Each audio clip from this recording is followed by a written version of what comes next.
So it's that time of year, y'all. It's actually dark at 8 o'clock. The world is shifting back toward winter. Not yet. It still feels like summer, but not nearly as much daylight. But in any case, so we've lit. I've got candles. I've got some glowy things, like make your environment nice, spooky, fun. I have a blanket. It's one of those really thin, sort of cotton Mexican blankets. Your blanket, if it's a little bit thicker, you might treat it a little differently, roll it fewer times, that sort of thing. I also have a really big pillow that is fairly firm. It's made out of upholstery batting, so it's a nice firm pillow. So a similar pillow might be like a couch cushion. If you have one of those, if you don't have one of these specialized yoga pillows. But you could also grab a couple pillows off the bed or some throw pillows, and that would probably serve you okay for yin. And then I also have other things around, like yoga blocks and some other blankets and stuff on the couch. So if I need to grab an extra prop, I have it. Oh, right. So we're going to start out in a reclining butterfly pose. So that means the feet are going to be together and the knees are going to be open. And the way that I sort of work with yin is whatever the sensation is, like I want the sensation here to be sort of mostly in my inner thighs, but I don't want there to be a feeling in my hip socket that feels too sharp. So I fill in the space that lives between my bones and the floor. So in this case, I'm going to fill in the kind of area here underneath my thighs and my knees with a blanket so that my hip joints don't feel like there's too much pressure on them. And it's really subtle. Well, potentially subtle. in your body, it might not be as subtle. But I think it's worth taking a chance or taking a look at how you want the support to be for your joints. So the other thing I'm going to do is a little bit of kind of a fish pose setup with my pillow here, which is going to lift my rib cage so that it's in the shape of a cobra, but upside down if you're not familiar with the fish pose. If you are, it's a back bend that's down on the floor, and usually the top of the head rests on the ground, but I'm going to use my pillow. Now, if you want the top of your head to rest on the ground for whatever reason, you could put a block under your shoulder blades, and you'll find the spot that's just right so that the shoulder blades kind of support you on the block, and then you can let your head kind of fall down toward the floor on the other side. So that would be the way to go that, if you want to do that. You can also skip that altogether and just lie down on the floor directly. Okay. So I just try to find, like, where's the spot for the pillow to end so that my rib cage is supported enough, my shoulder blades are supported enough to get this kind of low back bend, this cobra sense in my lower back without it being too sharp. And for me, that's just kind of a meander up and down the prop a little bit, maybe come up a little higher, go down a little lower. There's also, you can tilt your pelvis a little more toward the front, like take the top rim right here in the front and kind of bring it down. That's going to give you a deeper back bend. If you do the opposite and tilt the tailbone under, right? Try to put this upper part of the back of your pelvis on the floor. That's going to lighten up on the back bend. So depending on how much of that is appropriate or comfortable or not uncomfortable too much, you can adjust. I try to go for the sense of this back bend, but not so intense. I don't have a lot of range of motion there.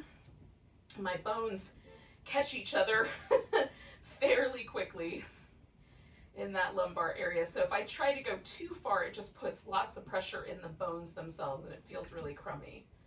So I want that sense of the back bend, but not so much that it's really causing trouble for me.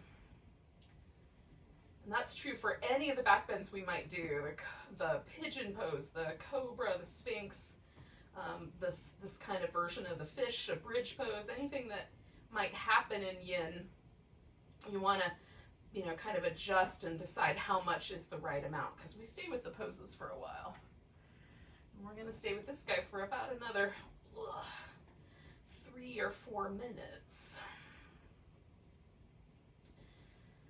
Because we stay a while, it gives us a chance to let the mind kind of enter into the practice. For me, the great thing about flowing yang style practices is that my brain doesn't have time to think about things. Like, I'm moving on to the next pose, I'm paying attention to the breath. With yin, it's a little trickier because my mind can go into its sort of habitual patterns of worrying about stuff that's going to happen in the future, or constant, like, going over and over and over embarrassing details from the past. That's usually the ones that get stuck. It's like when I embarrass myself. So whatever, generally, or song lyrics. Those are my two, my brain's two favorite things from the past to ruminate over. Most often, my brain is obsessed with future, like imagining future events. But if I can keep myself present, just be with the pose and be with the breath, it's a meditation.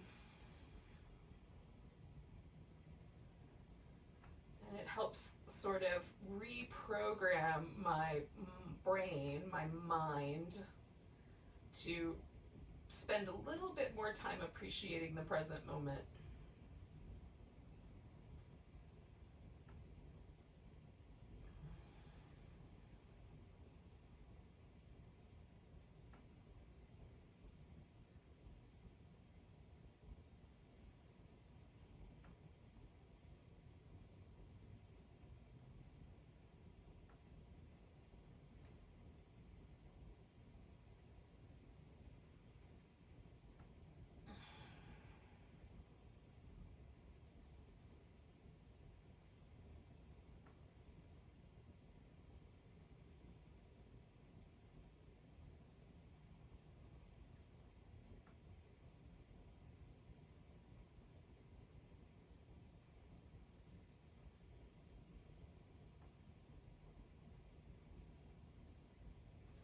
We're in our last minute here, kind of in the inside of that edge.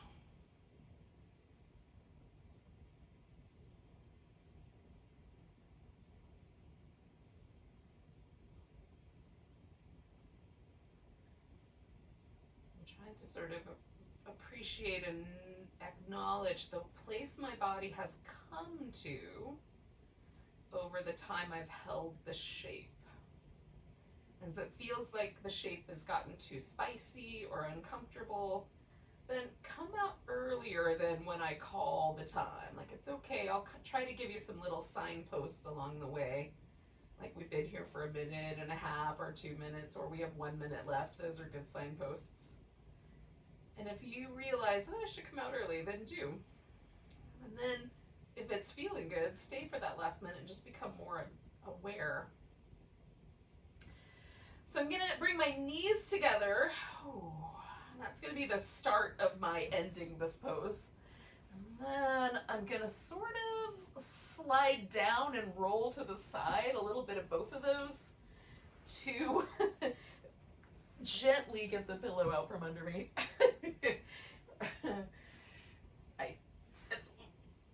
I've decided that's the best method. I might come up with a new method at some point in the future. All right, so then in between the poses, you give yourself a moment to sort of appreciate where you landed. So for me, there's kind of, this external rotation still feels more normal now. So going the opposite direction feels sort of odd. So I'm doing this little back and forth movement to give myself a chance to sort of integrate other shapes into my hips and my low back. And this also sort of releases any pressure from my low back, which I think is really nice.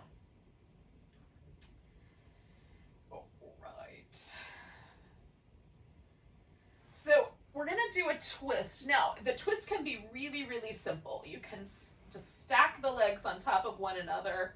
You might even add some pillows or blankets underneath the edge. So if this shoulder doesn't want to sit on the floor, you will have a little balance for that. You can also do one leg out straight, reach down and grab the foot of the leg that's kind of coming around behind you. That's the cat pulls its tail. I'm going to do what's called twisting vines, and it's almost like an eagle pose. Use a pillow to kind of help me because I can kind of hook my foot around the pillow a little bit, so I get that kind of eagle sense. And this just brings my legs one stacked on top of the other, so it's a very different shape than what I was doing with the first pose. So now more focus is on this outer part of my hip, and the inner part is, you know, kind of layered over itself. The other thing I like to do for yin or restorative yoga is sometimes I'll take a blanket and sort of put that guy, just kind of shove it in right into the spot where my low back is, and then let myself lay onto the blanket with my rib cage. And that just feels really nice, and very grounding. And so I'm gonna offer that to you. You don't have to do that part if you don't want to. You could use the pillow under your head or something, or, you know, blanket under your head or something if you like. And then you can experiment with where the head should go. Now, I often like to turn my head in the direction of whatever way my legs are going. So my legs went to the right, so I turned my head to the right. And then I get a little bit more of a sense of sort of some opening, some length across the front of my shoulder, the side of my neck, a little bit in these kind of, there's a pec minor muscle in here that doesn't come all the way to the center of the chest. That's the big pec major. But the little pec minor muscle kind of attaches to the ribs. It goes through the armpit and attaches to the inside of the shoulder blade. So that's one of the muscles that for me kind of wants to pull my shoulder forward. So I like adjusting my arm bone so that I can feel that release in that really subtle, deep in my shoulder kind of front, this little front area of my shoulder. If I extend my arm out a little wider, I get the pec major, and that might be appropriate in some contexts. But for me, you know, I pick. Sometimes I go for the big one, sometimes I go for the small muscle. Today it's a small muscle day. It's really just personal preference and where you think your tight places are, what you want to invite a little bit of awareness to. So all those good things.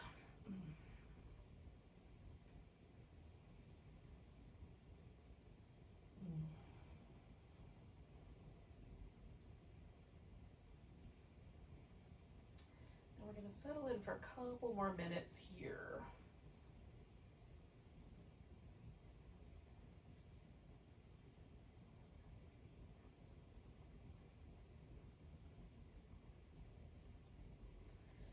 Sometimes I try to notice if I'm holding any tension, like around my jaw or in my lips. Sometimes I find kind of weird habitual tightness that I'm just for whatever reason I'm holding my mouth tight, or my shoulders are tensing up a little bit, kind of lifting up toward my ears.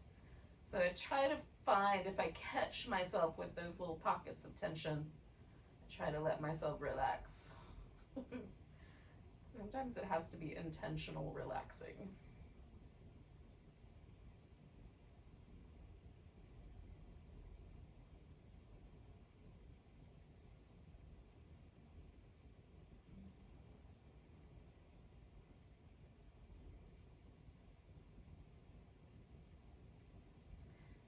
The breath is really interesting in a twist. It feels like one of my lungs expands differently than the other one. So like on my right side, I feel the breath kind of moving the muscles all the way down to my navel on the right side, maybe a little deeper than that. But on the left side, there's little resistance there. So I feel the breath mostly sort of keeping itself in this rib area.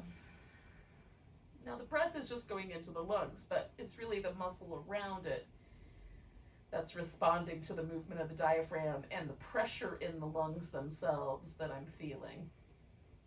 So we've got about 3 more breaths here.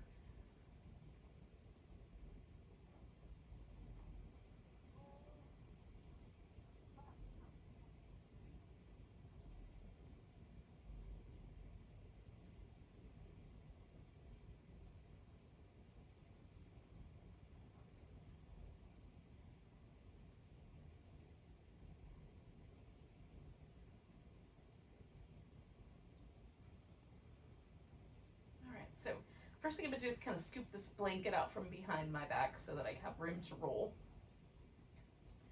And then I'm going to just bring my head back and then the rest of me back. Unwind that leg. And then sort of see what happened. So often when I do a twist, there's a real asymmetry in my body, and there is again tonight. So it feels like my left leg is longer than the right leg. It almost feels like my hips are tilted, even though if I put my thumbs right there on my hip bones, they're pretty much the same. It feels different. And there's a sense like there's more feeling like my waist is longer on my left side. There's a little more ease even up all the way to my shoulder joint.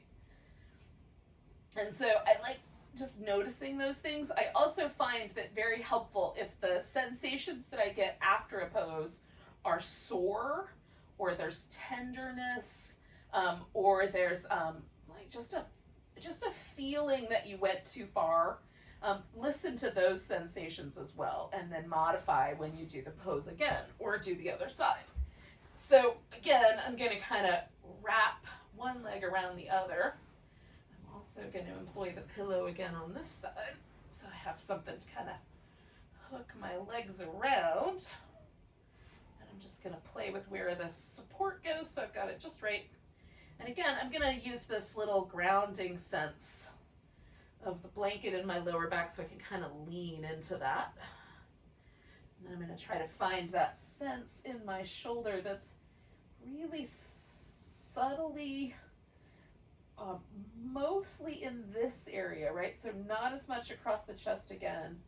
Mostly it feels like it's in the cup of my shoulder blade, if that makes any sense. But all the way to the surface here. And then we'll stay a while. Hang out with this twist.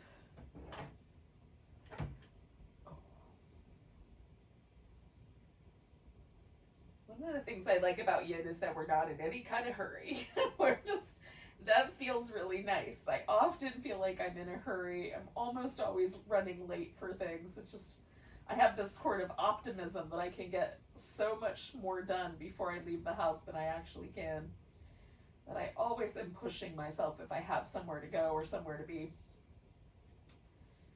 So it's nice to sort of luxuriate with yin in this sort of space of just being able to take all the time in the world for a pose to unfurl.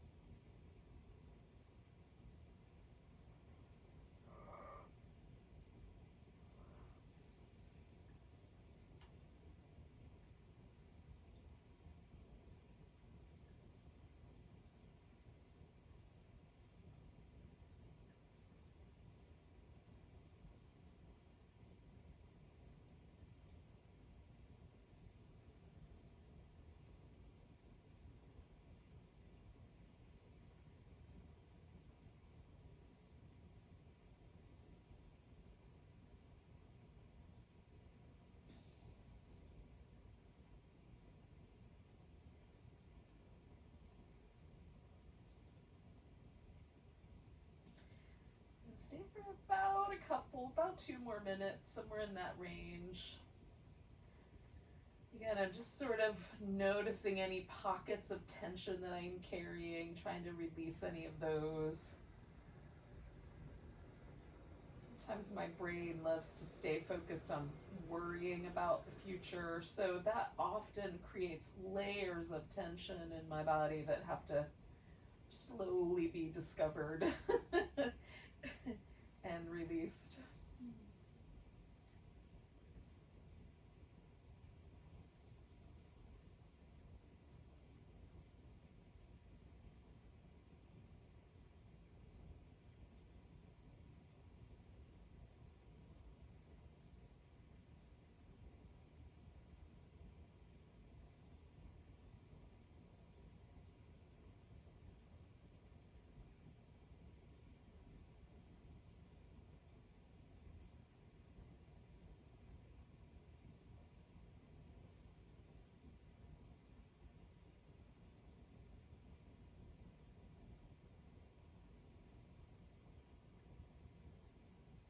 Take about 3 more breaths or so.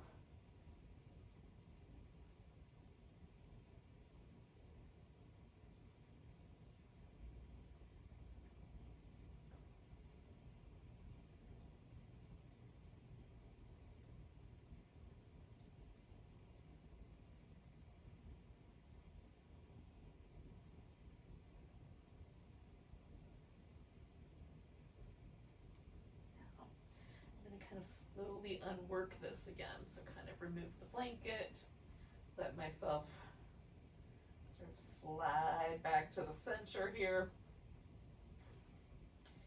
and then work out all the details of how I want to unwind. So the cool part is that for the most part, I feel pretty much even on both sides. So things changed. That's kind of fun to notice. And then the question is, how long do I want to stay in this position before I sit up? So I'm going to do some little windshield wipers and then slowly bring myself to a seated position. And that's also, you can move however you want. So if you want to add some downward dog or some little cat-cow shapes or anything like that, you can do those here. Oh, we'll take about a minute or so and then arrive back together to proceed as a team. Often when I've been laying on my back for a while, I like to lay on my side for a couple breaths anyway before I sit up.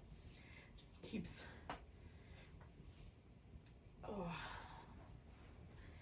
my brain happy. It gives me a feeling of transition, at least.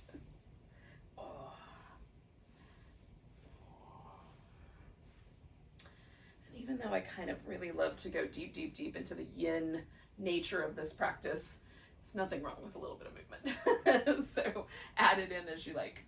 Now I'm going to use my blanket from time to time, and I'm going to use a yoga block for this first pose.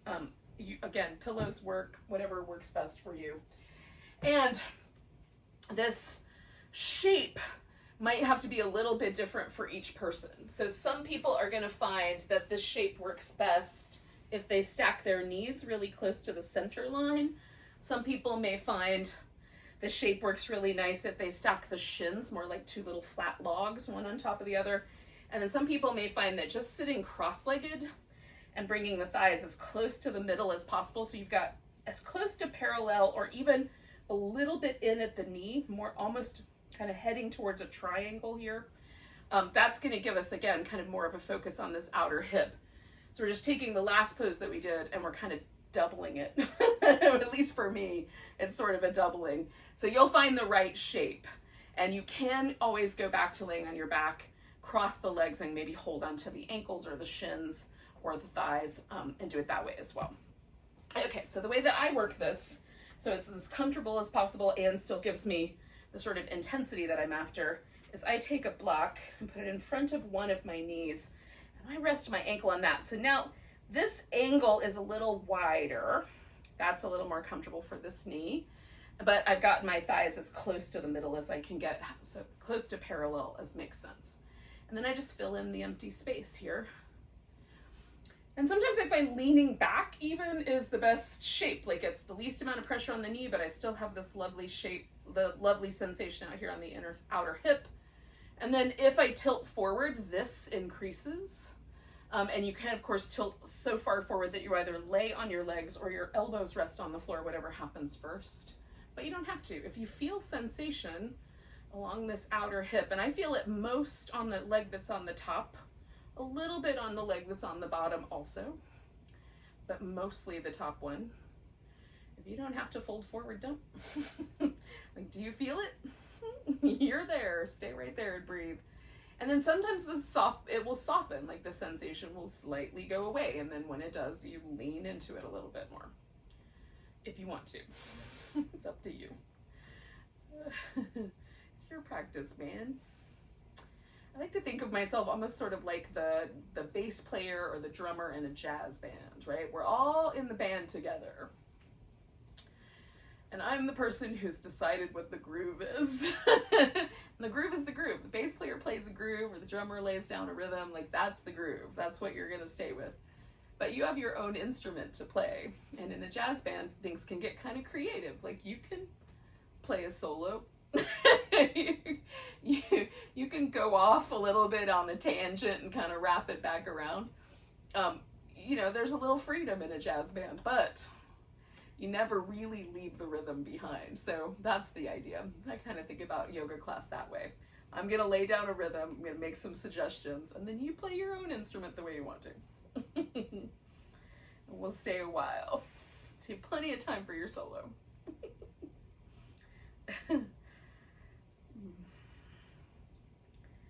Now, what happens for me with this pose is if I approach it too aggressively, with any pose really, but especially with these ones that kind of deal with this sort of what can be quite dense layers of tissue. The outer hip has like 6 layers of muscle and connective tissue, like one layered upon another, as we start to get deeper and deeper and deeper closer to the bone. And you can tell that if you the width of your femur bone, like in the center of the bone, is, you know, maybe a couple inches at most. Like it's not a huge bone. And then look at like the width of your thigh. That's all the tissue that's layered, one muscle on top of another, one muscle wrapping around another. So this area can be quite recalcitrant. That might be too strong a word. It can be a little resistant to my ministrations. So I try to just kind of ease my way in, find a sensation that feels like a stretch to me, and don't go anywhere until that sort of disappears. Some days it never goes anywhere. It stays right at that level for the whole time I hold the pose. We're halfway through, by the way. And then sometimes what happens is that as I hold the pose, it gets kinder and gentler and I almost don't feel it anymore. So then I lean in a little bit more. One more minute.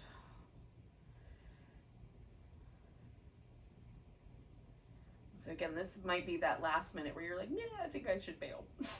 That's okay. Know your own body. You're the one in charge.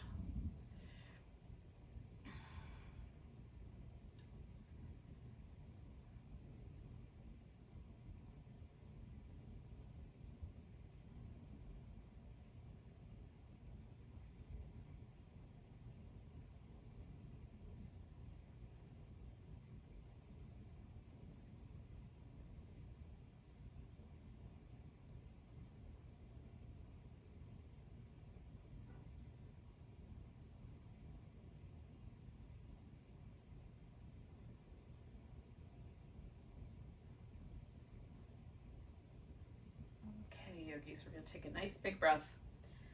Now this top leg is going to come all the way around and basically just stay in this kind of 90-degree shape, but it's going out to the side for the deer pose. Now you have several options with the deer pose, and for some of us this is an internal rotation at the hip socket now. So now I've rotated my thigh bone inwardly and I only have so much range of motion here. It's already sort of pushing me sideways. This is how my pelvis is sitting. So I'm kind of on a diagonal. And for some of us, there's going to be a sharp diagonal, and you may want to just go with it and lean off to that side so that you can sort of adjust how much pressure is in this hip socket. Sometimes for me, I like to keep the lean, but sort of build it up a little bit. So I've got, you know, a little bit more pressure here. And again, the amount of pressure I'm going for is just like, do I feel something? Yes, stop there. And then the other option would be kind of lean forward or even sort of lean over the knee like on a diagonal, which will create slightly different changes. It will, for me, it puts more emphasis on this front leg hip instead of the back leg hip. So you can decide how you want your pose to go. Now, the pose that's going to happen after this is a full swan. So there's going to be a lot more emphasis on this front leg, at least for me. So I'm kind of going for this back leg hip just on that edge of where it feels like it's appropriate to do. There's sensation here. It doesn't feel like a stretch. It just feels kind of interesting. But I'm definitely not going for anything that feels sharp shooting. There's no numbness, no tingling, and definitely not a burning or a heat sensation in the hip joint.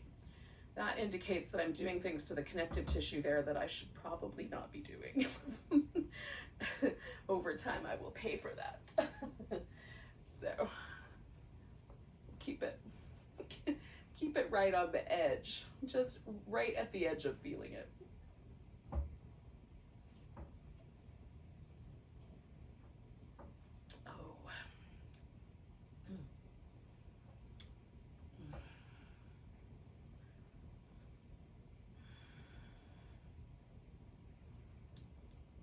I'm just experimenting a little bit with shifting my weight, like slightly more into the sit bone, slightly more toward the front shin, slightly more towards my right, slightly more towards my left. And it's just giving me a kind of interesting sort of spectrum of sensation. Just sensing where the nicest spot is. We're about halfway through with this pose. Got a couple more minutes.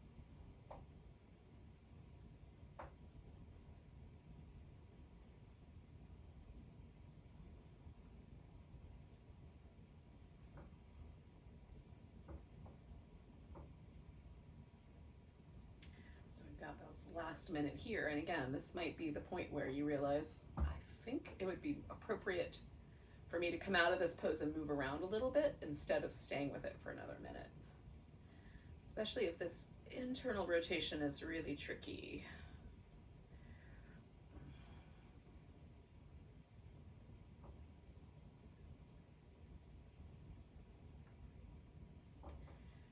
Hips in general have 6 different movement patterns. They can internally rotate, they can externally rotate.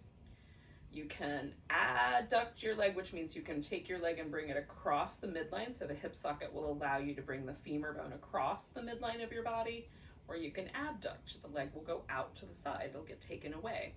You can flex the hip, which means bring the femur bone toward your chest, or you can extend it, which means to bring your leg behind you, kind of open up the front part of a hip there. So those are theoretically the 6 movements, but not all of our hips actually move in all of those directions the same amount. Okay, so I'm leaning as far as I can over to my right side because that's what's going to give me a chance to sort of release this softly. So I'm straightening that leg out, and before I go into my swan, I'm going to do this little bit of movement just right in that hip socket. So I'm just rotating my bone, internal rotation, external rotation, because it feels nice. So in the same way that having the legs, abducted in the butterfly at the beginning, it felt kind of nice to bring them into the middle. Similarly here. All right, so now I'm going to do a swan. Now I'm going to turn a little bit sideways here. And again, you can do the swan in different ways. So you could do this version. This foot can be much closer into the side. You can also flip this pose upside down. And essentially just put the legs in the same position. One leg out straight, one leg in toward your chest, and you just hold on to the leg that's toward your chest. I made it sound easy, and it's really nice. It's a delightful pose.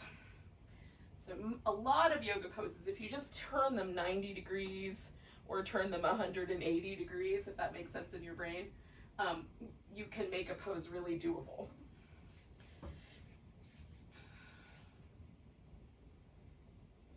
Now, for me, there's a little hip flexor stretch happening on this side, but the side that's really singing a song to me is sort of the little external hip rotator muscles that live up underneath my glute on the front leg. So that's the area where I feel the most intensity.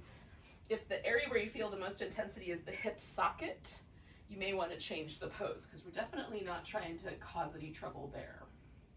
I want to get to this big kind of muscle area where I've got glutes and other muscles all tucked in underneath each other more than I want to get to my hip socket. We did that with the last pose.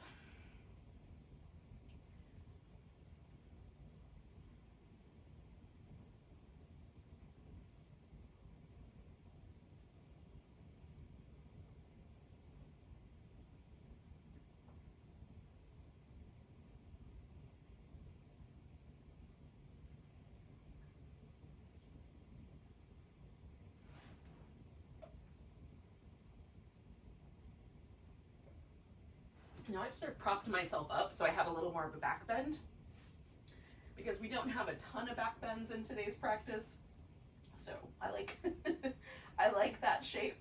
So I'm going for it. It opens me up where I'm tight, which is like hip flexors at the top of my thigh. But if you'd prefer, you can kind of melt this pose down towards the ground also. We're halfway through.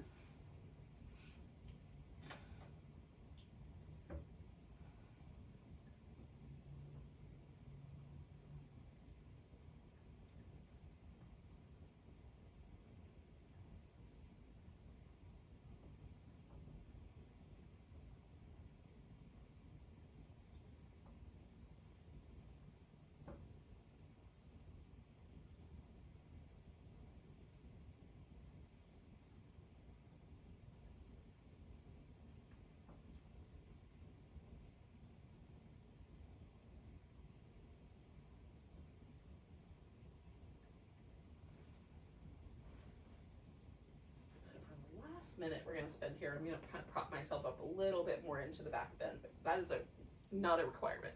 It's definitely a choice.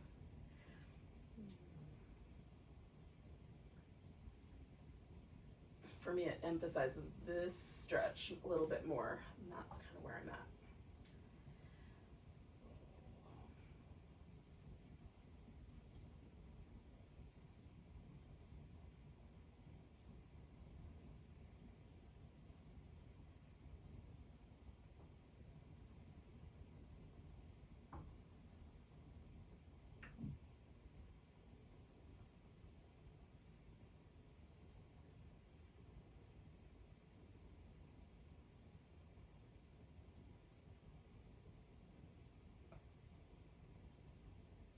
Do 3 more breaths here.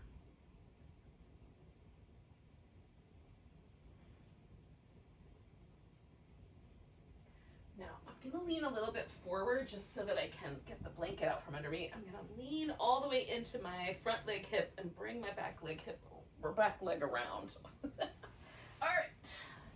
Now, we're going to take a moment, about 2 minutes. What I am going to do is stretch out like a giant starfish on the floor. You may want to do something else. Maybe you were doing that pose lying down and you want to do some other movement. That's fine. Ugh. Do what you think is right. This is, again, just kind of a in-between option where I get to sort of feel the difference between the one side and the other. I did a bunch of poses with one leg in various positions, but I haven't done the same thing on the other side. And can I feel a difference? And then I also get to know whether that's pleasant or unpleasant. in my hip sockets, in my leg muscles, in the glutes, my low back, like I could check into all those areas. Big muscles out here on the side of the hip that are glutes. Technically, they're glutes.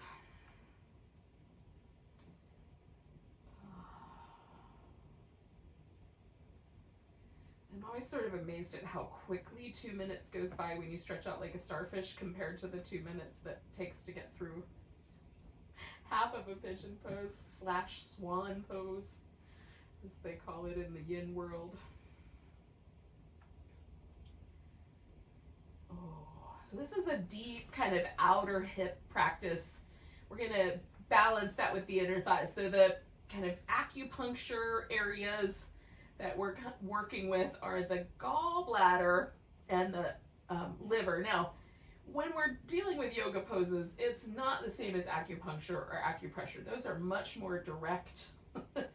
We're just dealing with the kind of connective tissue areas where those pathways are. And acupuncture pathways run through the superficial fascia, the fascia that lives right underneath the skin. They're these kind of interesting woven, sort of almost like little riverbed places where more water accumulates, more hyaluronic acid accumulates. And those, interestingly enough, seem to match up with the ancient acupuncture maps from China and other places. India has its own version of that as well, but not quite as, they just have different emphasis. In Chinese medicine, the emphasis is on the organ, the internal organs, and in Indian traditional medicine, it's on other things. I'm more holistic. I don't know. It's just different. They have a lot of similarities, and they also have some main differences, and that's one of them. So, with the gallbladder meridian, it kind of runs through this outer hip and up the side of the body, and the liver meridian runs up through the inner part of the thigh. So those are the areas we've kind of been targeting. And the kind of interesting thing to me about them is that they have all the organ meridians also have emotional connections. And the one that goes with this kind of area is like our ability to handle when things aren't going well. So like, you know, pet peeves, getting frustrated, getting grouchy, getting angry about things.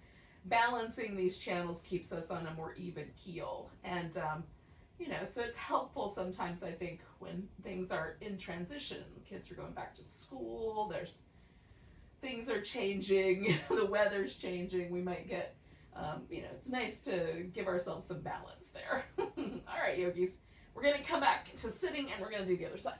I probably lectured longer than 2 minutes, but there we have it. It would not be the first time. All right. So the leg that was on top last time for me was my left leg. So that guy's going on the bottom, and I'm doing the whole sequence again on the other side. So starting with the kind of legs stacked on top of each other, which might be called the shoelace if your knees are really close together, or cow face in other yoga worlds, or gomakasana in the Sanskrit or notion of things. Or sometimes this one's called fire logs, or square pose, or what's other ones? Double pigeon is another option. And a pose is a pose. You can call it whatever you want, but it definitely has a shape to it and a form. So this one. Now on this side for me tonight, this side is a little bit less resistant. There's a little bit more room for me to lean forward, which is usually the opposite. Usually my left side's more accommodating. So that's interesting. And now we're here. We'll just keep checking things out a while.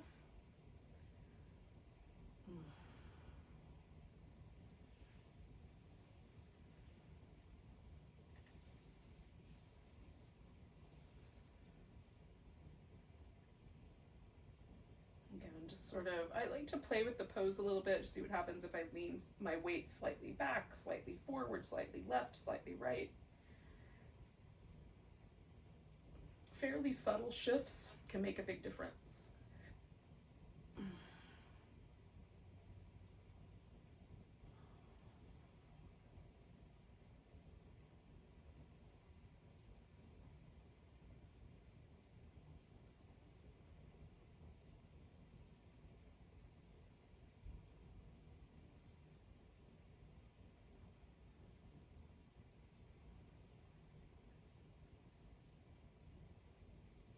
We're halfway through, or just a little over that.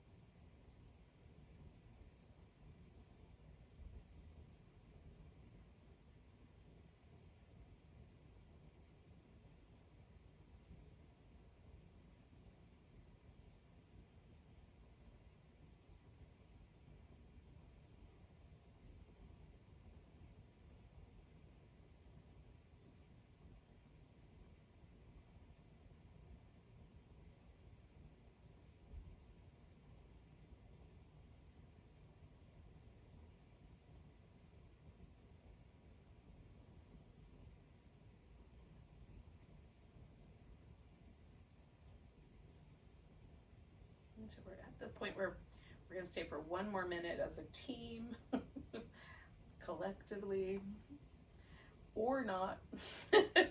You might decide this is your chance to get out and do some movement.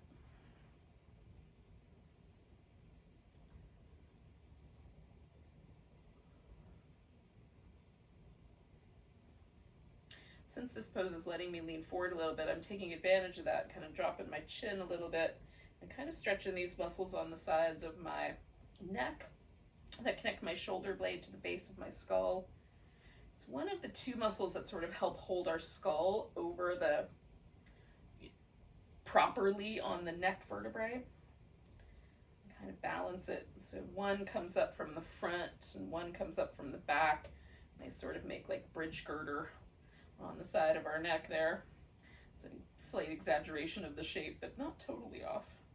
So I'm just giving myself a chance for this last little bit here. Let's make those a little longer. So we got 3 breaths left.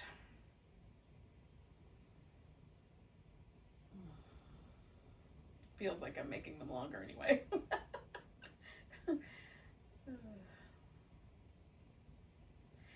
All right, so I'm gonna come up, and again, this guy is basically gonna stay in this shape. I'm just gonna spin it all the way around.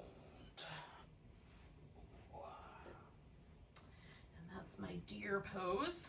And I have one hip that's a little bit more willing to internally rotate than the other. So I might have a little bit different thing happening on one side. You might as well. This might be a more accommodating side. It might be a less accommodating side like it is for me. So respond accordingly. Give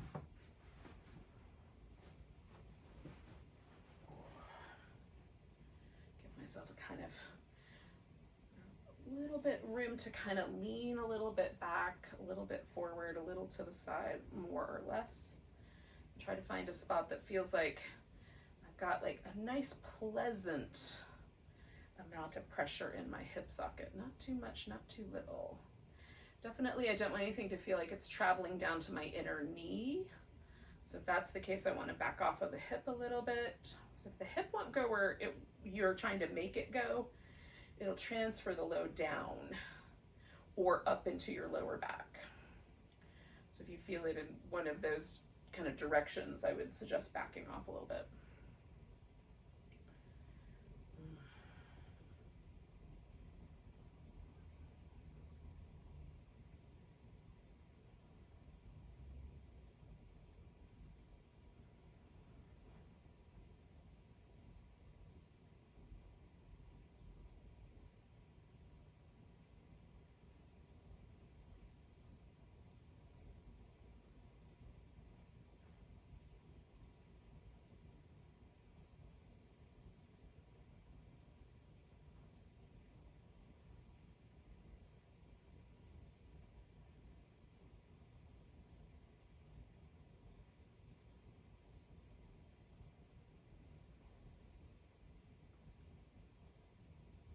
About halfway through at this point.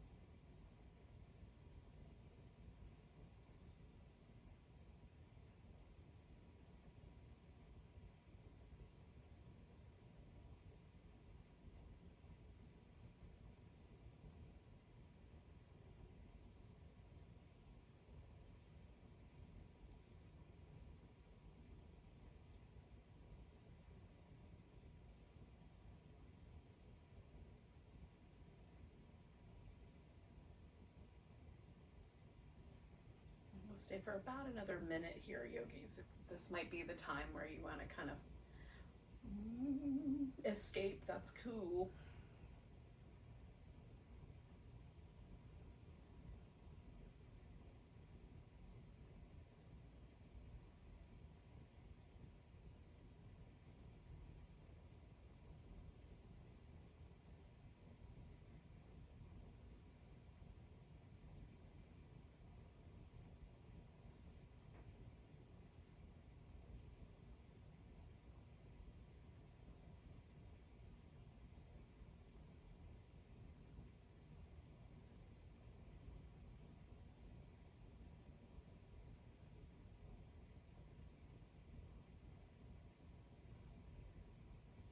so we're gonna take 2 more breaths. And so this pose is gonna sort of meander into the swan. And again, slash pigeon, call it what you like. Okay, so again, I'm gonna lean this way, get that leg all the way around for a second and just, give it a little bit of movement because it feels really nice on that hip socket. And since I'm gonna kind of go in and try to stretch that area, it's nice to give it that little bit of a release first.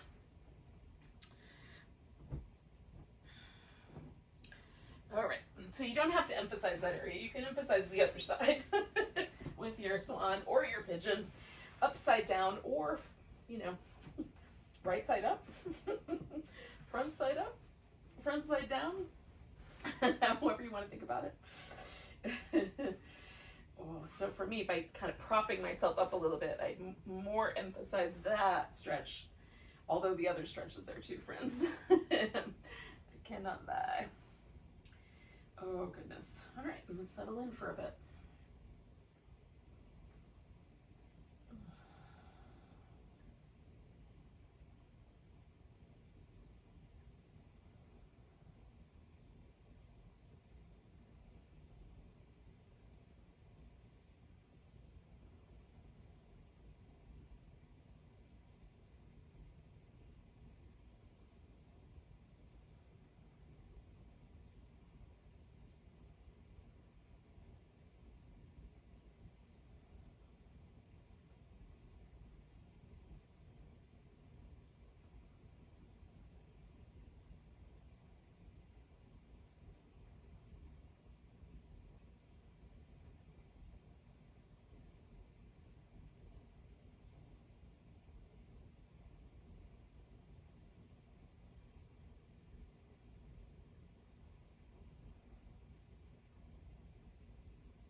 Kind of approaching our halfway mark here. And again, I'm just concentrating on like how deep a breath can I do? Can I let go a little bit more in terms of the sort of muscle tension that I'm carrying in places that are not involved in holding me up right now? The jaw, my face, my abdominal muscles to some degree.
We're inside of that last minute.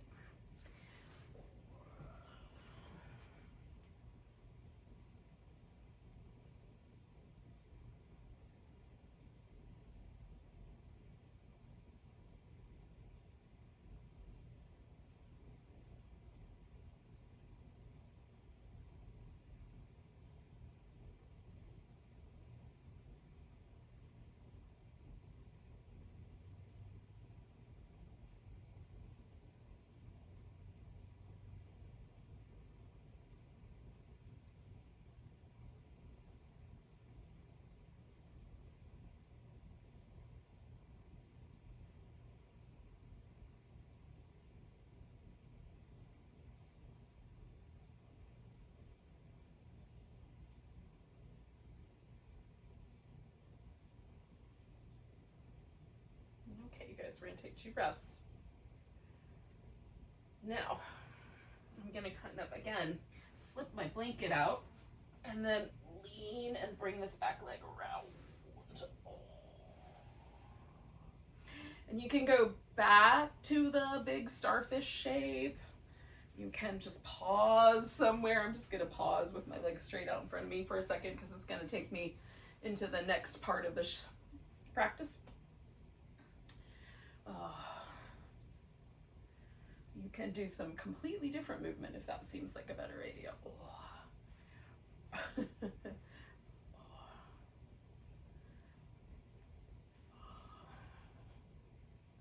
Okay, so we've got one more sort of outer body. So we're gonna kind of work on this part, the side of the waist, kind of coming up the side of the neck. And you can decide whether your arm kind of stays down or goes over your ear or wraps around behind you when we're doing these shapes.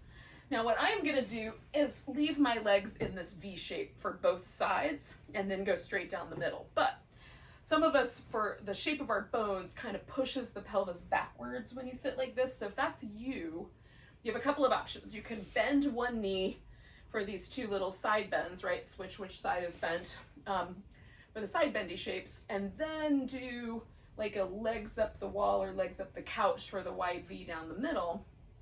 Or you could maybe sit up on a blanket or put blankets underneath your knees, so that sometimes bending the knee or shifting the position of the hips will sort of change that relationship and give you the opportunity to kind of lean forward a little bit. So that's up to you. Now I put a little bit of support underneath my knees because they have a tendency to hyperextend, and that leaves the back of my knee feeling really vulnerable. Okay, like that. Okay, so I'm gonna turn to one side and kind of drape myself here sideways over the right. And again, I'm trying to kind of emphasize the side waist and then the kind of side of my neck. So I'm gonna give myself like a little head rest with my hand right at the point where I like the stretch that's happening on the side of my neck. And you can turn the chin in or up or leave it a little more sideways based on the muscles in your neck and how they feel. And again, maybe this other leg is bent instead of straight like mine is. And we're gonna do 3 minutes on this side, 3 minutes on the other, and then 3 minutes down the middle. It's a pretty good long time to hang out with this pose, frankly.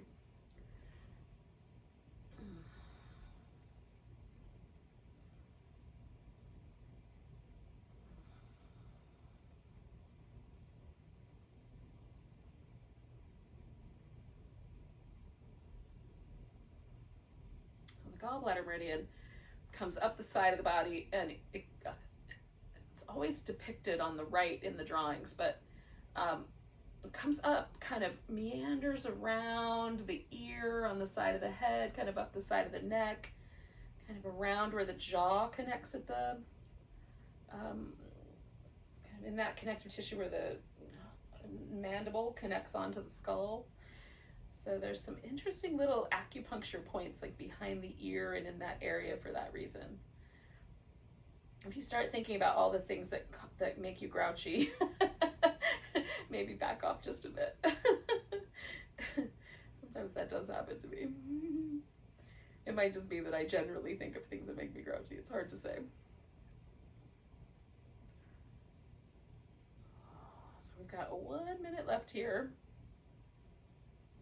We're just shy of it.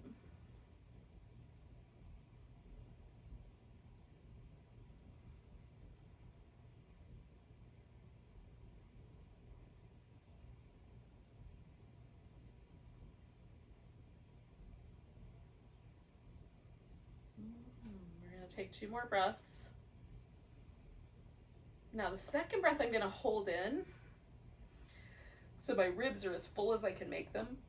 And then coming out of there, I'll let the breath go. That's just for whatever reason, having my rib cage expand as much as possible sort of helps support my spine in coming out of shapes. So I often use that technique.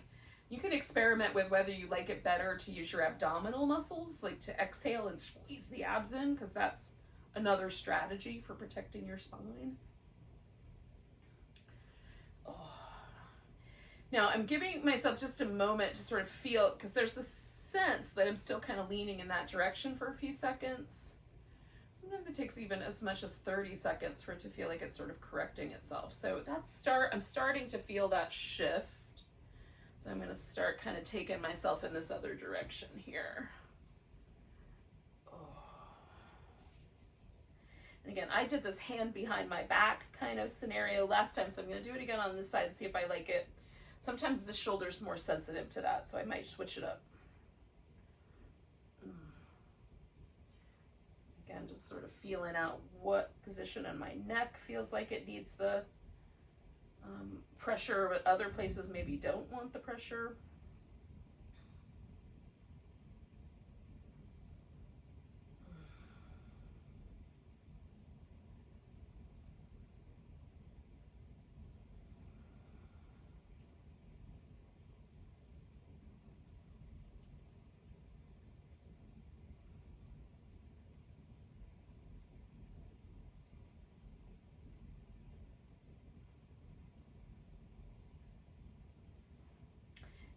Being invited a little bit more into the shape, so I'm going to take the slack up and see how it goes. So far it's still pleasant. So we're going to stay for a couple more minutes, just shy. We're about halfway through. How's that?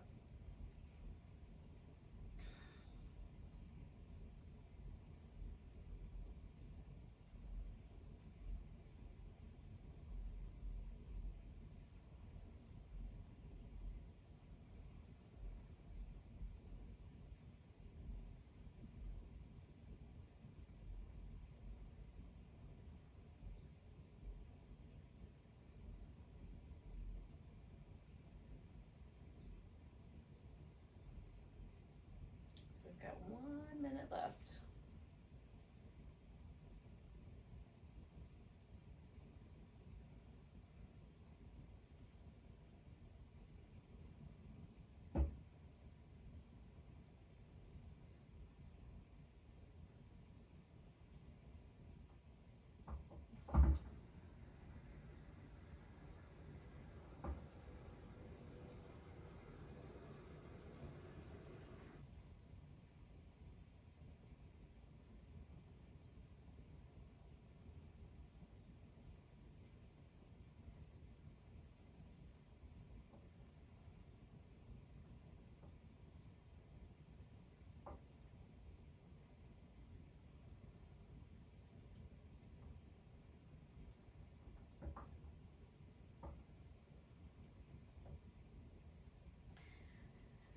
So I'm going to take one more breath after this one that I'm on now. And that one I'm going to hold in and come out.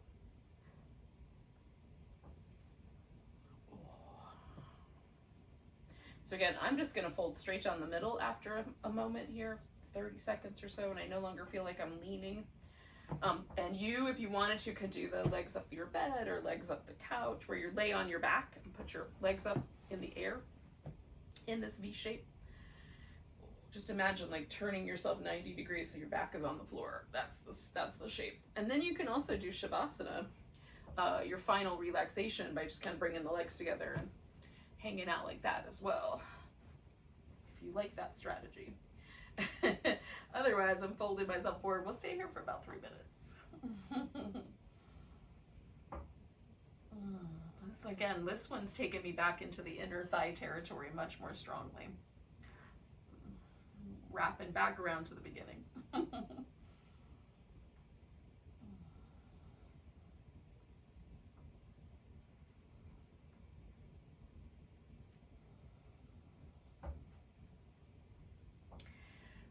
Now, back bending poses are thought to sort of help us also lighten our load, kind of give us a little uplift. I think that has mostly to do with this kind of broadening of the chest that happens when we do a back bend. So, you know, this forward bending shape is a little more insular, a little more like being in a cave, which I think is appropriate at the end of a practice especially. But if you find that you kind of like cave in, or well, I didn't mean for that to sound exactly the way it did, but you know, if you find you kind of get more insular and you want to be a little bit more like open to things, you know, a little bit more expansive, then you might emphasize back bends. If you feel like you're too out there and you need to kind of go inward a little bit to recharge your batteries, then forward bends might be the kind of poses that work for you on that level. Just kind of experiment and see what you think about them. Those are the rules of the poses, or the ways that yogis have thought about them down through the centuries, but you get to make up your own decisions.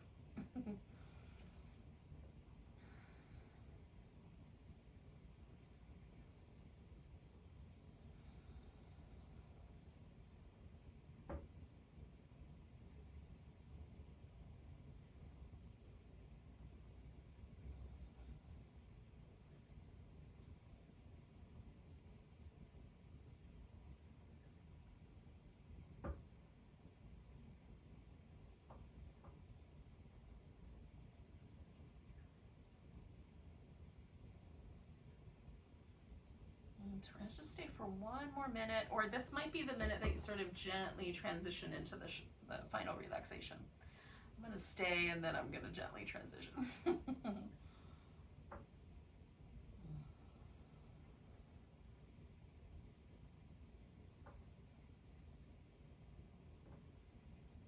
This one is often one of my favorite poses, so I'm more inclined to want to hang out with it a little longer.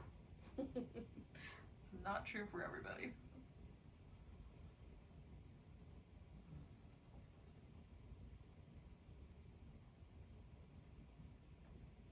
Now I'm going to use this pillow underneath my knees or under my thighs when I lie down, and I'm probably going to use my blanket as a little pillow for my head.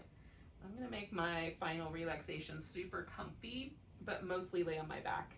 Again, there are other options. You could do a meditation posture of whatever ilk you like best. You can do, like, you can throw your legs up over the edge of a couch. I'm going to take a big breath and come up. You can throw your legs up, over an ottoman or whatever you've got to make it a really comfortable pose. The nature of the last pose is meant to be, it's usually referred to as Shavasana or corpse pose. And it's meant to be really relaxed. No pressure, no more pressure at all. Oh, goodness.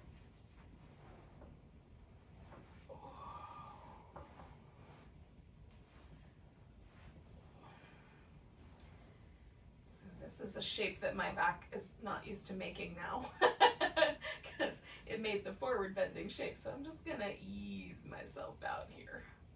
The pillow helps. Oh, a rolled up blanket would do nicely as well in place of the pillow. And then let yourself just relax.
Please take a moment to just notice your breath again. Don't move necessarily, but feel how the breath is gently moving through you.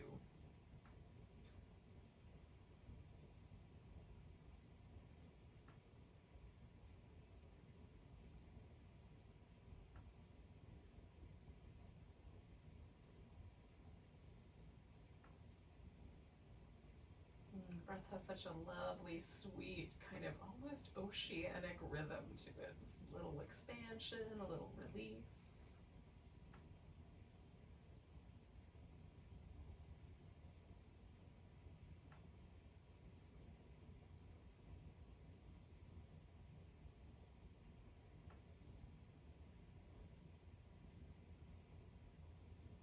And take a nice deep breath like you're trying to breathe all the way down to the tips of your toes. Let it go with a big sigh.